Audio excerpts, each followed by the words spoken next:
అమెరికాలోని ఓ విమానాశ్రయంలో అనూహ్య ఘటన చోటు చేసుకుంది. విమానం టేకాఫ్ అయిన కొన్ని నిమిషాలకే దాని టైర్ ఊడిపోయింది. అదృష్టవశాత్తు ఈ ఘటనలో ఎవరికీ ఎలాంటి ప్రమాదం జరగకపోవడంతో అందరూ ఊపిరి పీల్చుకున్నారు. విమానాన్ని లాస్ ఏంజలీస్ ఎయిర్పోర్ట్లో అత్యవసరంగా ల్యాండ్ చేశారు. అందులో ఉన్న 235 మందిని ఇతర విమానంలో గమ్యస్థానాలకు పంపించారు. 235 మంది ప్రయాణికులు, 14 మంది సిబ్బందితో శాన్ ఫ్రాన్సిస్కో విమానాశ్రయం నుంచి జపాన్కు చెందిన యునైటెడ్ ఎయిర్లైన్స్ విమానం బయలుదేరింది. అయితే టేకాఫ్ అయిన కొద్ది క్షణాలకే విమానం ఎడమవైపు ఉన్న ఓ టైర్ ఊడిపోయింది. విమానం నుంచి టైర్ ఊడిపోతున్న దృశ్యాలు సోషల్ మీడియాలో వైరల్ అయ్యాయి.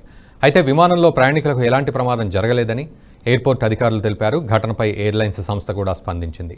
ఇలాంటి సందర్భాల్లో సురక్షితంగా ల్యాండ్ అయ్యేలా విమానాన్ని డిజైన్ చేసినట్లు వెల్లడించింది. అయితే ఊడిన విమానం టైర్ శాన్ ఫ్రాన్సిస్కో విమానాశ్రయంలోని ఎంప్లాయీస్ పార్కింగ్ ప్రదేశంలో ఉన్న కార్లపై పడింది. దీంతో పలు కార్లు ధ్వంసం అయ్యాయి.